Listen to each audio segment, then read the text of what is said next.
Hey mates, and welcome to a special episode of More Than Meets the Eyes and Blindformers. Today we're talking about the Seige Seeker mold again, because I found the Phantom Strike Squadron available on Amazon for its $49. I found it on sale, and it is for a figure that's been up almost all the way to $200, and I honestly thought I would never get a chance to get a hold of the Seige Seeker Skywarp.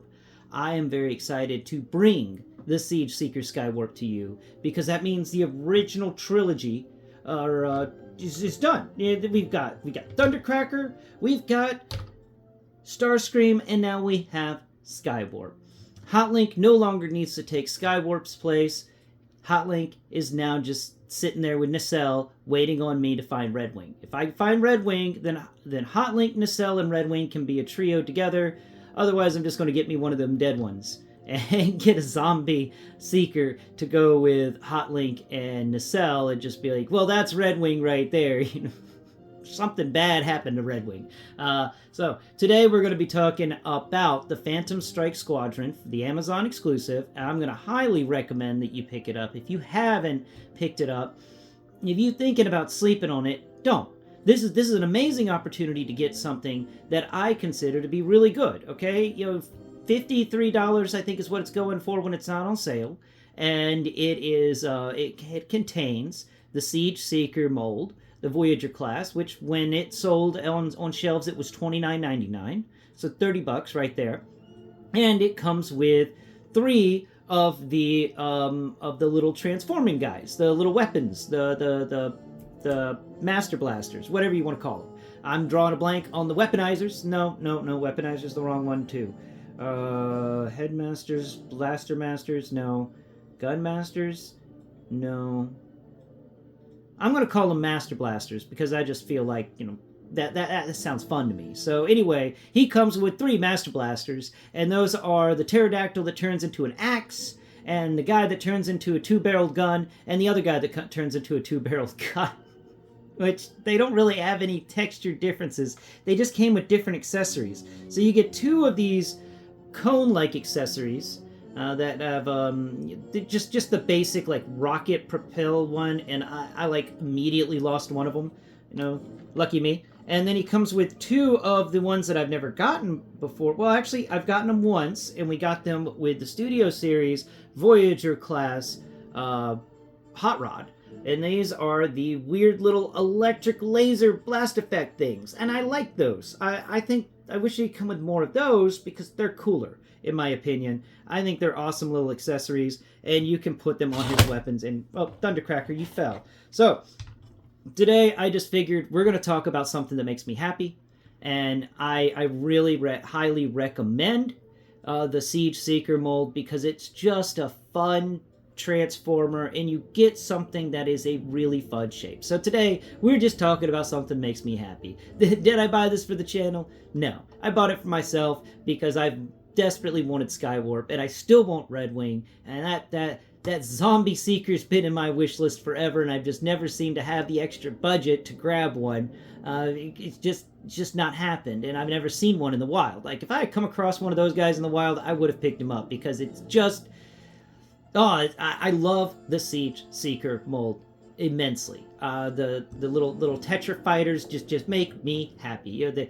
They make the little kid inside of me squee with happiness. So we're going to go in depth, and I'm going to stop blathering on, and so we're going to do a little comparison. There's the trio together for the first time. Ooh, it's nice to have them all together as their own little selves. Of course, I have Skywarp holding as the point of this delta formation, because, it's Skywarp. So we're going to set Starscream and off over behind here. So Starscream, you can go into this back corner here. And Thundercracker, you could go into this back corner here. And we're going to bring in Nacelle and Hotlink. Hotlink! No, you took out Nacelle! Okay, so this is Hotlink here. Here we go. Hotlink is cool. I like Hotlink. So we're going to put Hotlink here next to Skywarp. So that you can get an idea, like if you're a person that looks at colors, here we go, because I know that they have similar colorations, but they're different at the same time. Same, but different. And They, one's purple and black, and the other one's purple and gray. It's like Hot Link is Skywarp's goth brother. So we're gonna come over here and find Nacelle, which honestly I've always deemed Nacelle as being the female seeker. So you can just take that as it is. And why not? Why not have one of these seekers that's female? So it's Nacelle, and here we go. Nacelle next to him. I gave Nacelle the sword that came with Nemesis Prime from the Walmart exclusive line because I felt like Nacelle needed a sword. And it helps me differentiate from Nacelle from all the other Transformers. But here we go, and here's their little wings. Looking at, if you have vision, you can see. They're just, it's so cool to have them here. And this is just too awesome. So that's all of them together. Now let's go ahead and remove Nacelle and set Nacelle off to the side. I'll show you the Nova Storm, Acid Storm, and Ion Storm when we talk about Skywarp's vehicle mode, so that we have something to compare his vehicle mode to. And I'm just dropping Transformers all over the place. We're just going to set you over there. And man, these Voyager-class Seekers do take up a lot of table space with their wings, Okay. So, we're going to do a quick little size comparison. I'm going to take my keyboard and set it off over here, because it was in the ways. And here we go. We've got... Here he is. So this is Origins Bumblebee, and I was thinking to myself, what better figure to do a size comparison with the Siege Seeker mold than the figure that was in the episode that this thing's vehicle mode is based off of, and that is Origins Bumblebee. So here's Origins Bumblebee. We get Origins Bumblebee standing up to the just at the top of the hips, or the top of the crotch area for Skywarp here, Siege Skywarp. And, it's seeing these two guys together makes you understand more why Bumblebee was absolutely just be like, we need to get away from these things. Like, good God. This is a big difference in size between the Origins Bumblebee and the Siege Seeker mold. Bumblebee looks like he can get... Actually, let's see. Can we stomp the Bumblebee? So we're going to pick his leg up, and this is something I really enjoy about the Siege Seeker mold, is just it's got some top-notch articulation here. So we're going to bring him back just a bit, and can we just plant that rocket foot right on your face? Can we get Skywarp to stand at the same time as he's stomping face? If we can get him at the same time he's stomping face, I think that would be a fun pose for people, People may enjoy it. I think you can do it with a flight stand, but it's just kind of a fun thing to do. Just put his rocket foot right on top of Bumblebee's head and initiate the rocket. That's a good way to eliminate Bumblebee from a series before the series ever begins. So let's set the Bumblebee off to the side real quick and do you the little comparison on the shoulders. Raise up your arm, sir. There you go, and there's the little comparison. So that's the Bumblebee Siege mold. And did I have another robot to do size comparisons with, or was I just using the I think I was just using the Bumblebee for this one. So let's real quick talk about his articulation, so that if you're not familiar with the Siege Seeker mold, you can grow familiar with it. And then we'll talk about his 3 weapons, his Phantom Strikes. I gotta find the other 2 real quick. I think you have one of them, right? Yeah, you have one of the 2 gun guys, and we can set you over here, and you have the other one, right? Do you have the other one? Yes, here's the other one of the 2 gun guys. So let's grab this one, and there it goes. Set that there. Alright, make sure that all the Phantom Strike Squadron is together, so that we can talk about them together. Alright, now let's do a quick rundown of his articulation and talk about the Siege Seeker mold. This part of the video is mainly for those of you who are unfamiliar with this awesome Transformer and one of my favorite Seekers of all time. So first and foremost, I want to talk about the backs of his legs here. He's got these spring-loaded panels that fill in the backs of his legs excellently. There's barely any wasted space on this figure. You look at his hand, you can rotate his arm all the way around. There is no waffling on any part of his hand. His hand does kind of collapse inside of his arm, but they do it with a really well done transformation joint, as I'm showing you right here. I'm pulling his arm out to show you that really great kind of transformation aspect of this figure. This figure is just, he's really cool. And some parts of his transformation are just sublime. He has this great articulation we talked about in his legs, and his joints are really stiff, by the way. So even though this figure's been reprinted a bunch of times, like this mold has had more, you know, it's had 10, and if you count Senator Shockwave, 11 different variations of this mold that I know of, because you've got Skywarp, Starscream, Thundercracker, Ion Storm, Nova Storm, Acid Storm. Then you have Nacelle, you have Hotlink, you have Redwing, and you have the Zombie Seeker, and then you have Senator Shockwave, which is one I wish I didn't sleep on, but oh well.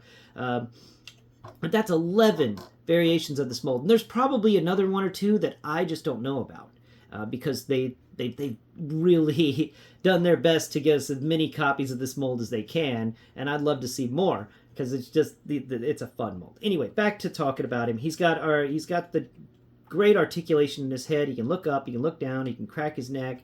His arms have wonderful articulation with him. He's also got siege ports all over the place, and this is back when they were doing siege ports right, in my opinion. So they have like little etchings around them up here, so that this siege port kind of feels like it's a thruster instead of just a siege port. So it's a vernia engine on the side of his arm, which I really thought was a neat thing about the Siege Seekers. Like, it feels like that's actually a thruster engine, so it can either plug into a weapon, or when he's fighting in space, he can thrust from that direction to quickly change his aspect. So he could just kind of spin down to dodge something, and then of course you're using his thrusters, he can fly away. But that is just something really cool I wanted to point out. He's got almost a double jointed elbow. Actually, I think he does have, yeah, he's got a double jointed elbow, which is something we never see in Transformers. His hand also can rotate 360 degrees, though in the process it does make that transformation joint come out. And his back wings can kind of flop around and move around on their own, which does add an extra bit of stancing stuff. So you can actually get these wings to move around to make his stances a little more balanced if you feel like doing that. He comes with 2 weapons, and he comes with his Phantom Strike. So we'll transform these guys before we talk about his transformation, and these guys are going to be quick and easy. So first and foremost, we have this pterodactyl that becomes an axe, and I think this is one of the more fun transformations out there. You fold up the axe blades to make his wings. Then you come up here to the spike that's kind of at the top of the axe, and you move that around, and his beak comes out. And then this little siege peg comes down, and then you fold up the handle for the axe, and it clicks in to make his backbone, to give him this strong, sturdy back as a pterodactyl. And then he's got these 2 little feet, and his 2 little feet can be folded down. And I just think that's a nice little pterodactyl friend. He's got a little pterodactyl buddy, and he can sit here on his shoulder. You can't really plug him in, sadly, but you can just kind of set him there on the shoulder, and now he's got a friend. And then so the guns that he comes with, they're just a lot more simple than the pterodactyl. I really like the pterodactyl compared to these guns. You unclip the arms from the hips, then fold the legs out and click the hip into place and detach each foot from the other foot, and then fold the gun backwards, and his head is on the same plane as the siege peg that doesn't fold up, and he has no knees. And this is just, why didn't you give him knees? Nuts. That's all. I've always been like, why don't the Master Blasters get knees? They need knees. Knees are just important, okay? The knees are good, okay? And elbows would be also nice. So knees and elbows, and a way to fold up that siege peg on his chest. But otherwise, that's one of the figures he comes with. And that's actually the one I dislike the most, because the siege peg on his chest. Then the other one is basically the same transformation. We're just going to unclip his arms from his hips fold his legs all the way down till they kind of snap into place at the hip line. He also gets no knees, but this time his gun folds backwards and covers the siege peg, and then he's got a perfect chest area. Though, he gets no elbow joints and he gets no knee joints, so he just kind of stands there with his hip joints and his shoulder joints, and he looks pretty. So that is how you transform the 3 members of the Phantom Strike Squadron, his Master Blasters, or whatever in the world they call themselves. So those are those 3 guys over there off to the side. Now let's get into today's transformation and discuss it in full for Skywarp here, just in case you've never come across a Siege Seeker before or haven't seen my prior videos. I'm not going to be like other YouTubers and be like, well, just check out my other video. Like, nah, just watch this one. So we're going to first, and this is actually the first time I'm transforming him, so he's going to be a little stiff. We're going to first take his chest plate and we're going to fold it up. And you're going to reveal this like a little bit of waffled area underneath here, but in most part it's all right. Okay? Next step is we're going to take this... his engines back here, and we're just going to kind of fold them up and out so that we can make things a little easier for our transformation step. But you don't have to. They're supposed to be folded all the way backwards, but he came in the box with them kind of clipped up at the top, and so I just kind of left him like that for the episode. Now, this is the part of the transformation that, and right now we're just kind of going through and unclipping things to make it easy to do the initial transformation. But this is the part of the unclipping things that is the hardest with him. And it's unclipping these vents that show up, one on the left side of his shoulder and one behind the right shoulder. And we're just going to pull them backwards, and we're going to pull his main body forwards to unclip both of them. And now we've unclipped them. Everything on his back is all wobbly, and that's exactly what we want it to be. Next step is we're going to then take and rotate his head assembly and his little chest place. All that stuff, his chest piece and the head assembly, are all going to kind of rotate upwards and sit on his back. So we're just rotating it all the way up until his head rests on his back underneath all of the wing stuff. Then we're going to fold his chest plate downwards, and we're going to eventually come back to this back wing area, and we're going to finish transforming it, but we just needed to get his head out of the way for now. So his head's in there, his head is safe, it's sound, and it is a little bit difficult to get out when you fold it in all the way like that. But to get the head out, what we have to do is just kind of move things around a bit, and let's show you how to get that head out. So just pick the back area up and just kind of move that around. The best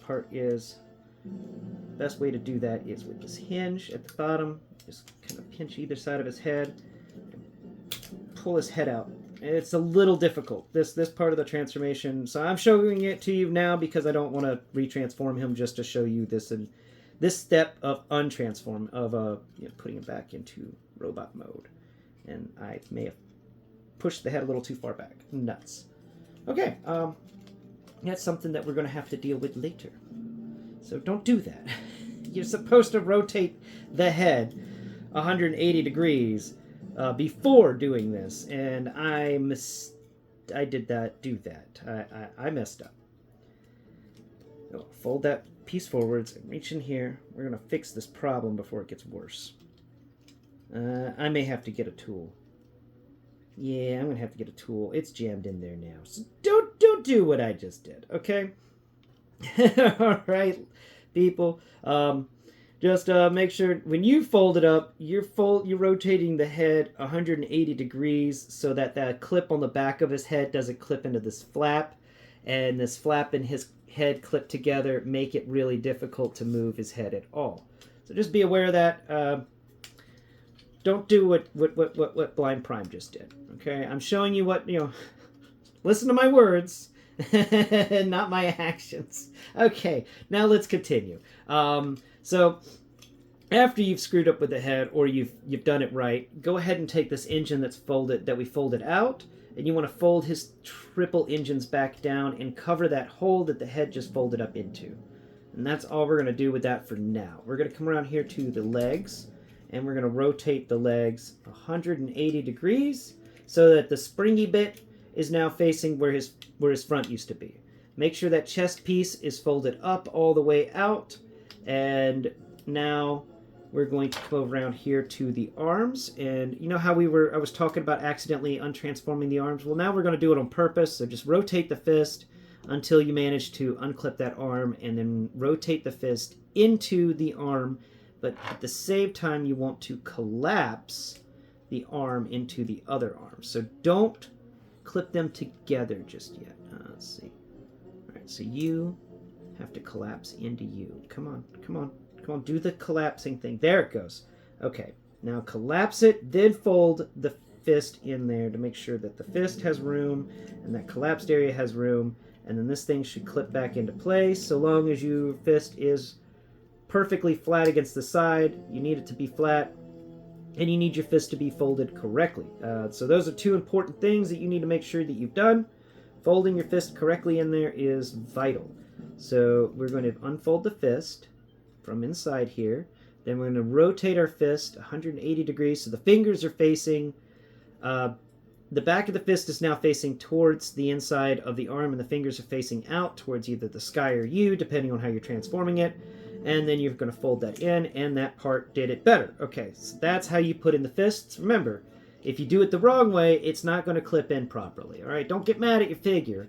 Just do it right, and that's the right way to do it. Don't get mad. Don't get mad at the game. Don't hate the... What is it? Don't hate the player, hate the game? Yeah. Well, this one is don't hate the transformer. So next step, we're going to fold all this into there. Okay, so we're going to untransform this and just kind of shove this arm into this other arm bit. Come on, guy. And since he's new, he is stiff. And I really appreciate how stiff these joints are. I am just floored by the fact that this thing is this old, and still we get this wonderful thing going on here. And come on, you. What's going on with you? Okay, there you go. All right, now that we've gotten that clicked in right, now let's go ahead and fold you into you. Come on. There it is. All right, that's really stiff there. Okay, so we're gonna follow my advice that I gave to you. We're gonna fold him in so that his fingers are facing outwards, and then we're gonna fold everything up. And it didn't click because I screwed up a little bit, so we're going to make sure that fist is flat. The back of the fist has got to be flat against that platform. Let's rotate the hand just a little bit to make that fist nice and flat in there. There we go. Okay, now that should clip together. And it does! Yay! That's how finicky he can be sometimes. So, we've got the arms disconnected. We're just going to pull each arm forwards, but we're not going to do anything else with them. So let them sit at 45 degrees on either side. Now we're going to come around here to the feet, the legs, and we're going to finally work on the legs. We've got everything set up, so when we put the legs in, this guy's going to come together quite quickly. So fold the feet down, the back of the feet and the front of the feet, each fold down into his thrusters. Then we're going to connect the legs together. You want to connect both of these. Is there something wrong? Right. Nope. It's all going to come together. All right. Did I do that right? Or did I do that part wrong? It's been a bit since I've really transformed one of these guys. Let's see. Are you supposed to rotate around and then clip together? No. Okay, so I'm doing this right. I'm doing this right. Yeah, me. All right. Let's fold this piece up. Make sure that you use your thumb to push in the spring-loaded hinge in the back of his leg. We don't want to accidentally break that by allowing it to work too much. We can give it a helping hand, and that will increase its lifetime. Just an FYI. Now, if you want to increase the lifetime of your toy, be gentle with it and make sure that you fold things appropriately. Now, wasn't there something that we had to do with this thing here? Let's see. This doesn't feel quite right. Let's fold that leg up there. Fold this leg up to here, just like so. So, there it is. There they are. Who's a good legs? You're good legs. Yes, you are. You fold it up very well. Okay. Now come around here to his tail section. Let's see. Is there something up with that?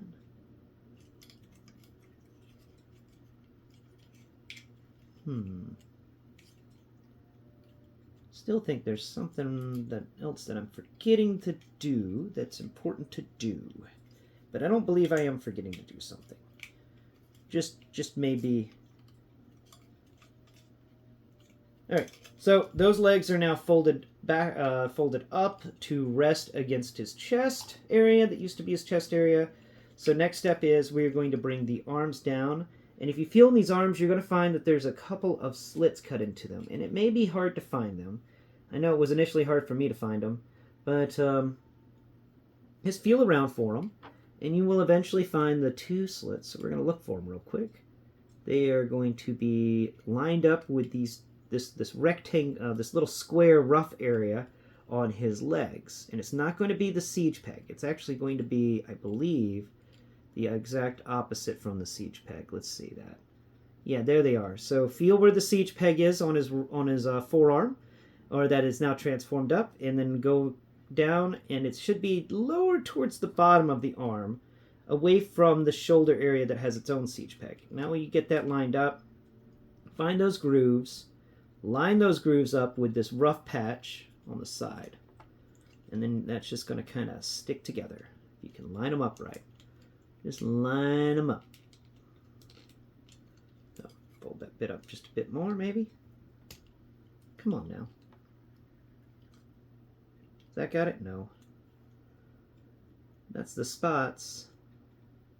I'm very sure that's the spots. We'll check on the back of the arm. So, let's see.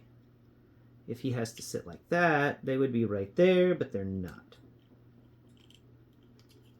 I don't think they are. Nope. So they are right there, and we just got to get this thing to work right. So we're going to leave that bit there because that's supposed to really kind of snap into place, and it can be a little difficult to snap this guy into place properly. He is a pain when it comes to snapping that little area, that little joint spot in. So we're going to leave that there. We're going to come around here. We're going to rotate the arm assembly that is now the side of this Tetra fighter, and we're going to rotate it around so the siege port is facing outwards, and then that one is going to also kind of suck and not want to fold into its little spot. Fold into your home. Come on now. Alright, so we'll just leave them both almost connected but not quite connected. And what's going on with your shoulders here? One shoulder, both shoulders should be down. There we go. Rotate that around. There we are. Okay. And then your siege peg is on the right spot, and your siege peg is on the right spot. Just that the legs aren't wanting to do what the legs should be doing. Okay. So there we go, there we go. Eventually, we'll get it. Next step. This one's kind of a fun piece. So we got the legs folded up underneath here. There's still something that's bothering me about this transformation. But it's oh well, you know, it's whatever. I believe I'm doing it right. So we're going to take those things that were on either side of his shoulders, the vents, and we're going to fold each of them forwards all the way, and they're actually going to snap into one another. So we're going to fold them forwards and then wiggle those two together. You can find where they're apart, but now that you get them in there, they are difficult to get apart. Like this guy doesn't like untransforming once you transform him. There are some spots that are really tight, and this is definitely one of them.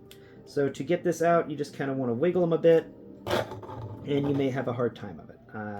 Just being honest, they are tenacious pieces. You just got to kind of wiggle them about, and hopefully not break your figure.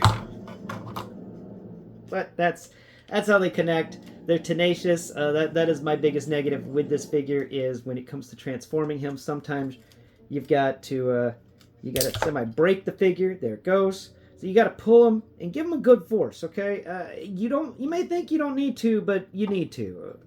And so don't worry, you're not breaking your toy. You just got to wiggle together a bit and snap together, and it can be a pain. So there we go. Reconnect those two pieces together. Here I'm snap in. Dread untransforming it. Now let's fold this downwards so that this the nose cone of this covers his knees, and we're going to make that happen there. What was that just fell?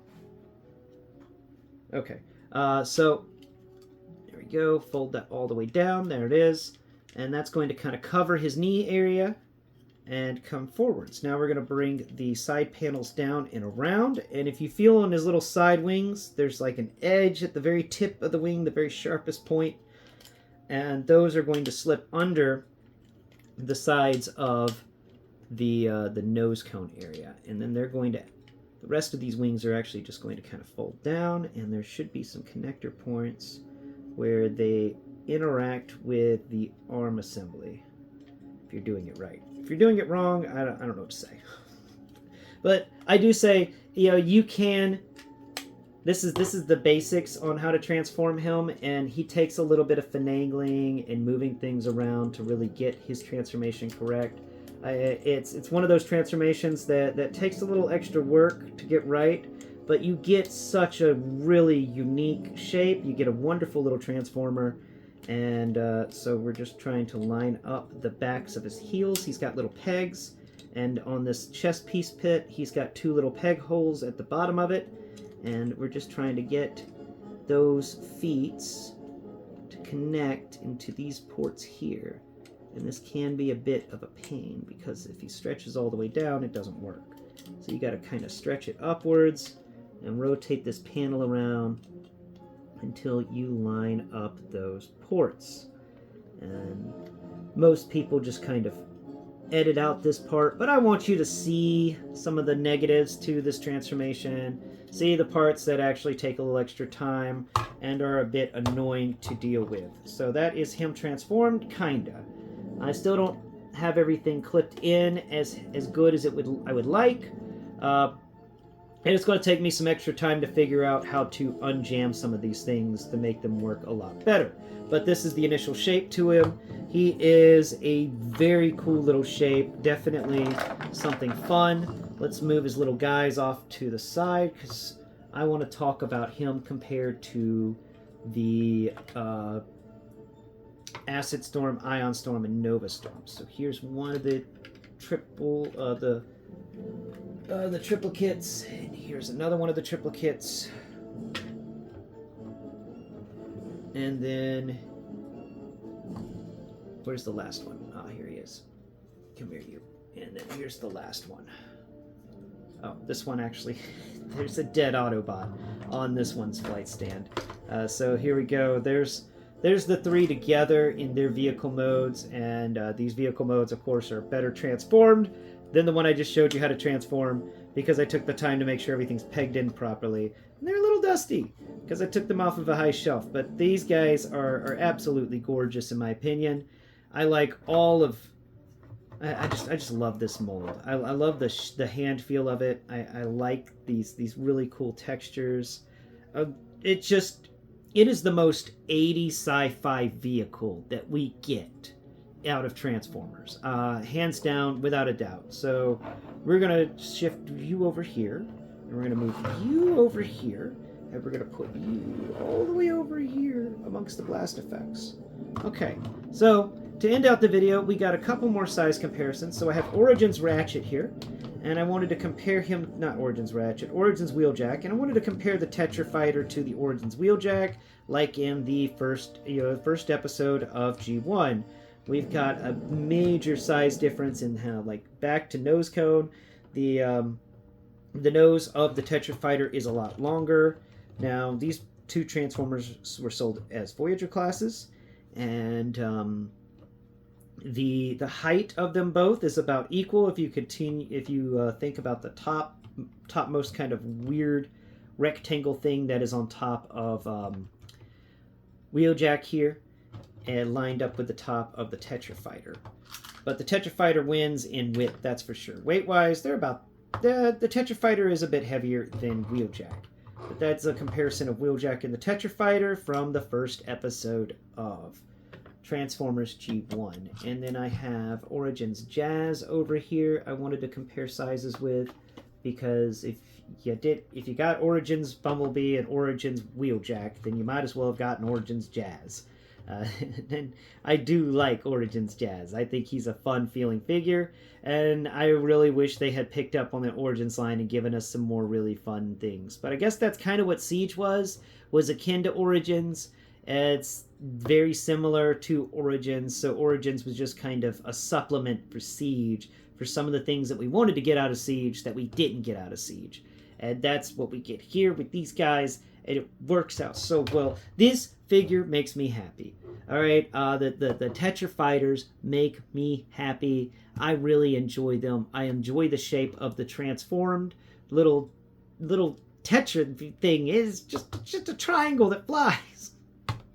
And I also enjoy the robot and how very articulated that robot is, how well sculpted that robot is, how the robot just it's got a good hand feel to it, and it looks great on the shelf in my opinion. You know, even though I've never seen it on the shelf, at least it feels good on the shelf to me. But do I recommend this? Yes. Do I consider the Siege Seeker mold to be an S category? Yeah. Siege Seeker equals S. Yeah. That's a triple S right there. You can't go wrong with that. It is something that I think every one of Transformers collectors out there need one of these molds in your collection, because it is just it's a timestamp on how Transformers changed, and this is whenever I picked them up because of things like the Tetra Fighter. How amazing that Transformer is, how articulated it is, how it feels in the hand, how it's a good quality item. And I recommend picking one up at whatever price point you can find. And hopefully you can find one at a reasonable price. But there are 11 options, so I'm pretty sure you can find one decently priced. There's a lot. But thank you all so much for joining me today in covering something that isn't necessarily a Blindformers episode to teach the blind. This one's more just a Blind Prime wants to gush about something he absolutely loves. Until next Prime, thank you all so much. Have a great day. Bye-bye for now.